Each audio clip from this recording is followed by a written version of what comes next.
This scene is just so weird because it is them just trying to peep, like basically steal glances of the show, while Seraphine is just like, "Oh, you two stealing glances of the show. Let me put on a show just for you," while also fighting monsters. But it gives the vibes of like, I brought the monsters here, so I could fight them Yeah. for these people, but I can't fight them without these people. So, what is this? What is this scene?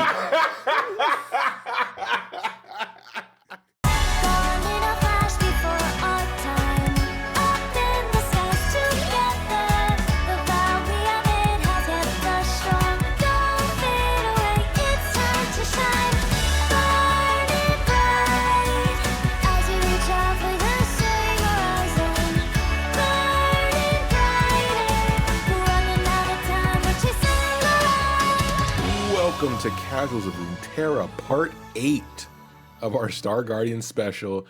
I'm your host, Ryan, here with your other host, Hatch.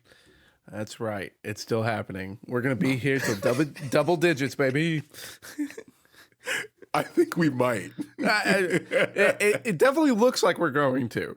We're getting close. But housekeeping up top, as always, you can listen to us everywhere. Contact us at podcastcore@gmail.com.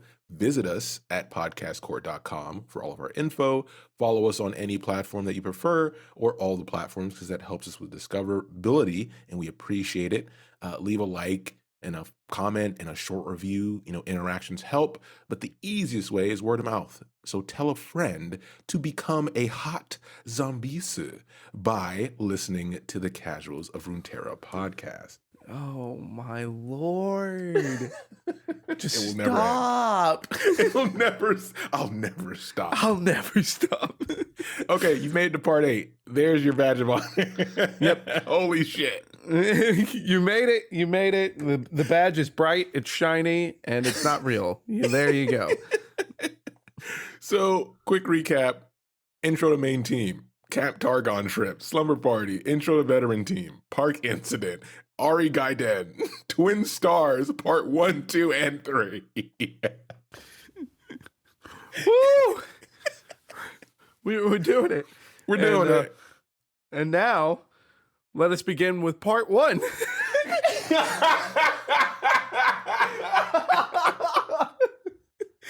So with the new batch of content along with Twin Stars, we got comics, which we were not expecting. So we got 4 comics, and today we're going to do 2 of them. So the first one is Convince Me, and the second one is Shine So Bright.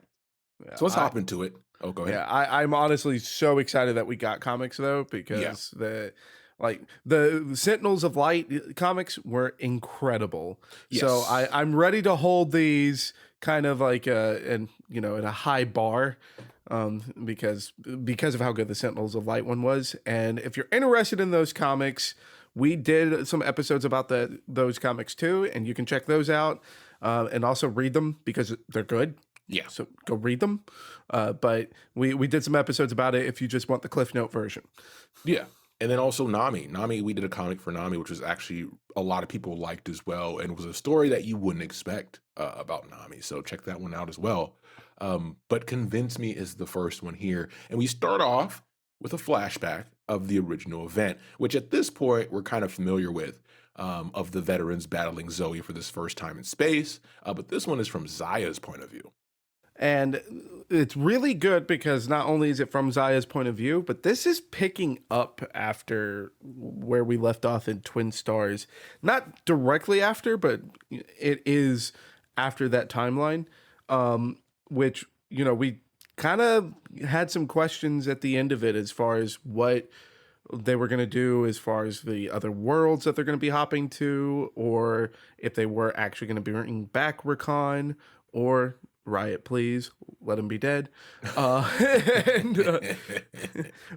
like, I have news for you. No, hey, spoilers. They haven't read it yet. We're reading it for them. Stop. Yeah.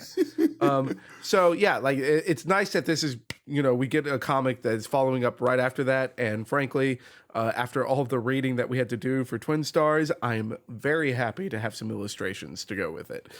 Oh yes, this was definitely an easier read. Thankful, and the illustration is pretty solid on this one. So after we get the flashback, we get to see Zaya on a new planet. So it's labeled here Silvermere City Demacia Cluster. So she's in a whole different part of the galaxy at this point, and she's kind of preparing this speech that she will tell the Guardians on this planet that to convince them to join her. So that flashback is masked as her kind of figure out what her story is going to be to tell, like the Cliff Notes version, right? Because there's a lot that happened. And as she's talking to her familiar, she starts to hear some ruckus around the city she's in, and she rushes over to see what's happening, and she stumbles upon Senna in a Star Guardian form, battling a monster she hasn't seen before. And let me tell you, hell yeah, let's go. Like, Senna as a Star Guardian just looks absolutely badass. And the animations, the illustrations for like her fight with this monster are just like sick. It's exactly what I would want it to be. But there's really not much more to grow upon there. Like, if you want more details with it, you're gonna have to look, because for this part, in perfect Senna fashion, it's mostly just fighting.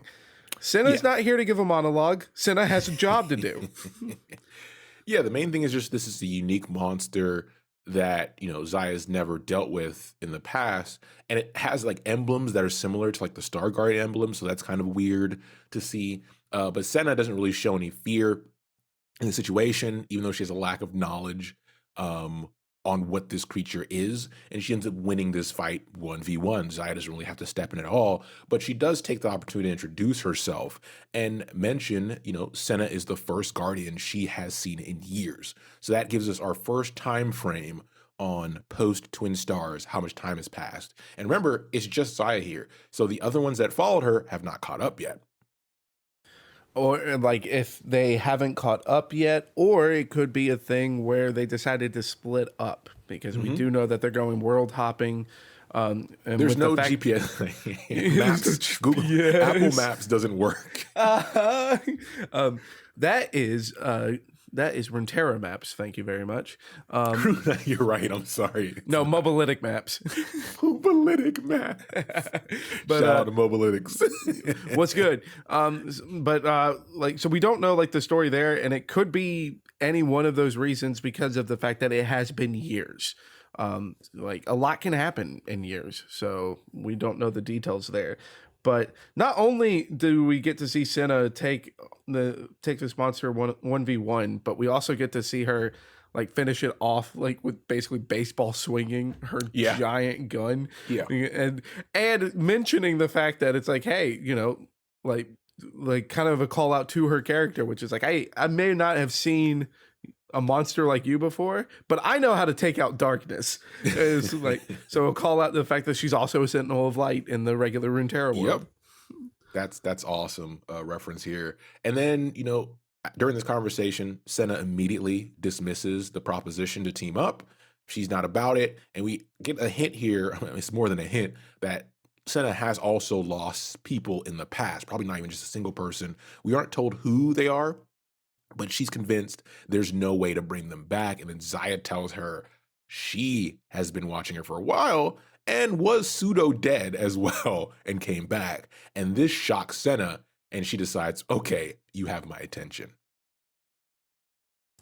And it's really exciting to hear that, that Senna has experienced some kind of loss, because that just means that there's going to be more Star Guardians. Like, that's growth to this world, and it's fitting to have that amount of growth because of the amount of content that has been kind of graciously been put in front of us. So, it makes it's going to be really exciting to see if we get more details about like Senna's previous team, or the way that Star Guardians kind of form up into teams or anything. Because this one kind of just seems more like headhunting and recruiting. I'm building a team. Yeah, I'm building a team. I'm building a squad, a Suicide Squad. And What are we, some kind of Suicide Squad? what are we? Some kind of Star Guardian squad? Guardians of the Galaxy. Oh man. But so it'll be nice to see if we get like those kind of details here. But otherwise, it's like Senna is by far, in comparison to Zaya, just her Runeterra character, except in a cute magic girl outfit. Yeah. That's really the only difference here. She's still just Senna. Yeah, it's pretty much 1-to-1. So now we get to the part of the comic that makes my stomach hurt. So we cut to Rakan on the Zoe planet, very much alive and in an evil Star Guardian uniform outfit, smiling at a mirror. And he also has that Zoe Dark Star mark on his forehead, which I don't think we've mentioned this. So obviously you've seen the Dark Star skins in game. That's what the reference is. I feel like it's been 8 episodes and we've neglected to say that. But that's the Dark Star, the evil part of the galaxy. Sure, we've neglected to say it, but that was because we've already done so much to sell skins. All right, like Riot's gonna have to pay us to sell the Dark Guardian skins. All right. So that wraps up this comic. It's a brisk read, 16 chapters or 16 pages, pretty common stuff there. And this takes us to the next one, which is Shine So Bright. This one's more of a fun romp here because Seraphine is just a great character. So we travel to a different part, which is Entresol Prime, Sungate Sector. We have no idea how all this links together. We're just taking their word for it. But we get to start with Star Guardian, Seraphine, and she's putting on a live performance while also fighting monsters in a similar fashion, which is very anime. And she notices Senna and Zaya hiding in the trees behind her, since she's an empath and kind of can hear people's thoughts, I think. Like they definitely have it kind of set up as an empath thing because they a little bit of this, like this jumping a little ahead, but they do outright say like she can read your thoughts. Like so like I think for sake of argument we'll say empath, but it almost sounds more like telepathic than anything else. But it is, this scene is just so weird because it is them just trying to peep, like basically steal glances of the show, while Seraphine is just like, oh, you two stealing glances of the show. Let me put on a show just for you, while also fighting monsters. But it gives the vibes of like, I brought the monsters here, so I could fight them. Yeah. For these people, but I can't fight them without these people. So what is this? What is this scene? I just like this. There's too many pieces that fit too perfectly for you to tell me that this just like this happened organically. Like, is there a monster farm, like a fallen Star Guardian farm? Conspiracy theorist here. Like, I want answers. Well, you get fan service. We get fan service for Hetch now, where Zaya makes a comment where she's like, she makes the play Freebird joke, but she's telling Seraphine to play Mortal Reminder, which for you true fans out there is a track off the second album from Pentakill. And it's so good. And like, it's so good. Just go listen to Pentakill. All right. Yeah, like I'm a K-pop nerd. I love KDA. Pentakill knocks it out of the park. All right. Yeah. Go listen to Pentakill. Go listen to Deathfire Grasp, and you'll understand more about me as a person. See, dude, Deathfire Grasp is so good. That song's a bop. It's the end of one of the best breakdowns. Anyways, one of the best breakdowns for an item that doesn't even exist in the game anymore. So one thing that this is, still on this point, the fact that they're mentioning this in a new comic is good for the Pentakill fans. It means we're getting something. Right? They wouldn't just do this for no reason, because people like newer fans would be like, what the hell's a Pentakill and what's Mortal Reminder, right? And because it's a heavy metal song. It's mentioned in the comics. So that's good news for you fans out there if you didn't notice. So the other part of this is Zaya mentions that she's been a guardian for centuries and has never fallen. Now, this is important because remember, The two long-standing guardians that we do know so far, Jana, huge pass. We don't know much about it. She doesn't know much about it. And then also Syndra, obviously also very shady. We don't know much about her.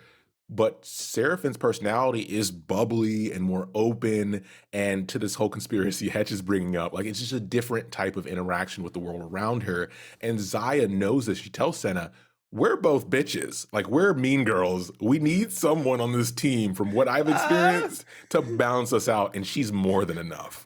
We gotta fix our PR. But no, like that whole comment of like being a Star Guardian for centuries without falling, like that really does open the door for a lot of like conspiracy theory ideas, because it's like, okay, so that means that, can we assume then that Zaya was fallen instead of dead? Like, so Yeah. did she actually die? To like, do you have to die to become a fallen guardian? Exactly. Or it opens a door to like so many more questions, like with just such a small comment. And then that also is like what, like, well, like specifically with Jana and like Jana and Lulu, I would say maybe Syndra, but Jana's the big one, which is the fact that everyone knows that she's been a Star Guardian for a very, very long time. Yeah. But Jana doesn't remember a lot.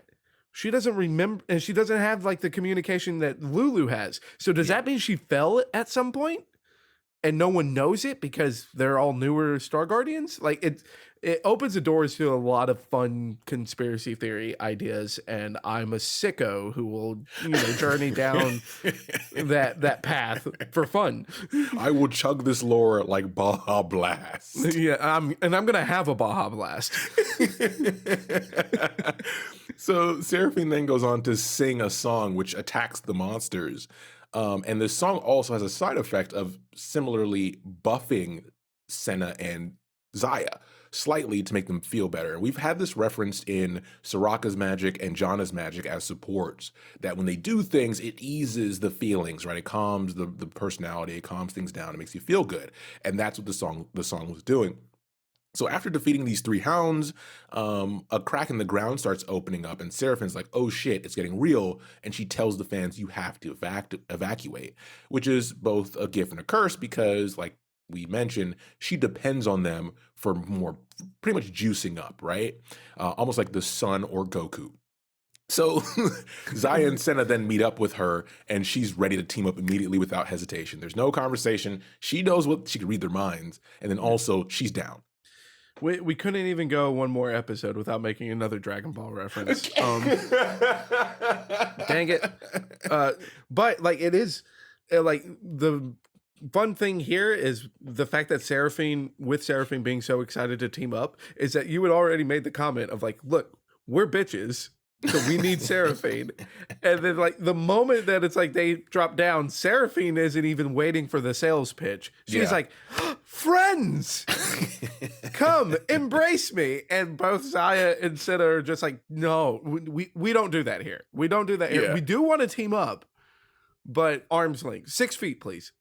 Yeah, this is already so, and I want to mention this real quick in between before we finish up the comic, because I've noticed on, conversations on Twitter, conversations on Reddit about the Path of the Star Guardians episodes. You guys can have those conversations, but it is a cut and copy to a degree, and they are pigeonholed within the thematic space they've chosen. And I still, to this point, watching them build this new team, enjoy the dynamic already, with having two of the main characters be very, crass and forward, and then having this super bubbly personality to kind of balance things out. Because as we mentioned, when you look at like a Lulu or a Jana or Soraka, who are the support style characters, they are more quiet and or just reserved in general. So to have somebody who's so open, bubbly, and also her enchantments, as we get to them, are a reflection of that personality. It's a cool thing. It's a cool dynamic already. I'm enjoying it, especially in the comic form. Yeah, it's been a couple episodes since we mentioned it too, but they are pigeonholed in it because we have constantly mentioned the Sentai genre of entertainment within Japanese media. So stuff like Power Rangers, the magical girl shoujo stuff like Sailor Moon, Madoka Magica, if you want something newer. Uh, they they have, kind of a formula. There's a formula, you follow that formula, and then you grow upon it to make something a little more unique after that. Yeah. And because of the way that Riot ended up releasing all of this content, because it was just like a little snippet, wait 2 years, a little snippet, wait 3 years, dump the rest. Yeah. Like, so it's like, okay, we haven't gotten to the point where we have that foundation yet. So they are clearly following the formula. So I know Ryan, and I can speak for Ryan here. We've consumed a lot of like, this kind of genre before. So we're ready to like go through the punches of like, yeah, we know what happens here. Let's go through it. And then, once we get further, we can see what they do to stand out. Exactly. So now we get to the fight. So the giant crack appear, a giant shadow monster climbs out as it's supposed to, out of the hole, and the battle begins, right? So Seraphine starts doing her buff stuff, and at the beginning, they're uncoordinated at the start, and Zaya is starting to have doubts about if she can actually lead a team, right? Because in both situations, as she mentions, with Ari, she wasn't her lieutenant, right? Sarah was. She was just on the team. And then when it came to the Zoe situation, where she was essentially a puppet, there was no captains in that situation. So it was her first shot at it. And immediately what she goes to is what she's seen. So she starts to channel Ari's leadership and begins, using that energy and calling out commands. And the other two start to fall in line. So she asks Senna, distract the monster. Seraphine covers them in quote unquote speed glitter. Insert any joke you want here. Yeah. And I hate glitter just as much as Senna does in this story. And then Zaya begins to barrage it with feathers. Yeah, I like my family. We affectionately call glitter the herpes of arts and crafts. So we are not glitter fans here either. But I do enjoy it because it continues on with that banter of just like, because we have a moment of Senna, getting the speed boost, yeah, and feeling stronger, and then she's like, I think I like glitter now, and like followed up with like, never tell anyone I said this. So like this constant thing of like Seraphine's bubbly personality just kind of bringing them, a little bit of joy, a bit of pep in their step, and they're not fans of that idea, but they don't want it to stop. Exactly. So like, the banter is fun. It's worth reading through this for the banter. Yeah. And what happens is, they defeat the monster as they're supposed to. And then Zaya mentions, they are finished with this, but they still need to build a team. There's more members to find, and they must immediately seek them out because there's a timeline here. And that's where this issue ends. So, all that being said is, as Hedge mentioned, with bubbly characters, even in shows outside of this genre, it's usually a case of people like positivity, right? People gravitate towards positivity. So even though bubbly characters sometimes come across as cheesy or formulaic, they're a necessity in the grand scheme of things. And then when you start to work them into the story very well, it just makes it better, right? You can't really go wrong with positivity. Right. And it's not as one-dimensional as it sounds. It's going to be one-dimensional during like the setup stage because we have to get to know these characters more. But then we'll get to a point where either, the bubbly attitude is what's going to keep everybody afloat and they become like the backbone of the morale, or things really hit the fan and the bubbly character breaks. And then things are bad. Like that's how you know that this arc is gonna be bad, is if the bubbly character breaks bubbly. Madoka Magica, cough, cough. Cough indeed. Now there is a mention here, like with the fighting the monster, because of the fact that it's so big and it's not something that we've seen in any of the content so far. Yeah. Senna makes a call out that this is nothing that she has seen in the Demacia cluster. So we finally get like an explanation of like what this, well, quote unquote, an explanation. We get some evidence to formulate ideas of what the world's going to look like. Yeah. So it's going to be a galaxy where or multiple galaxies, and the galaxies are going to be modeled after the regions. Yeah. I know that was something I was looking forward to seeing how they did.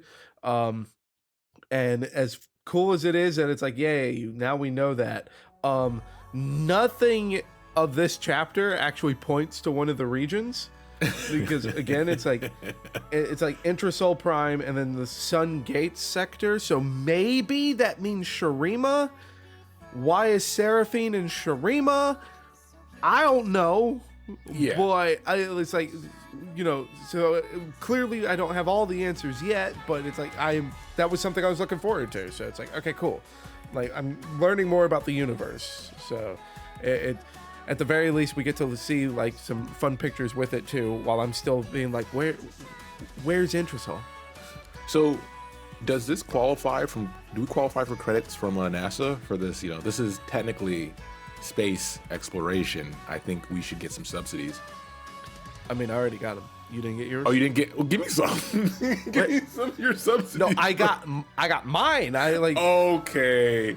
Like, you know what? You can contact NASA and figure out where they messed up.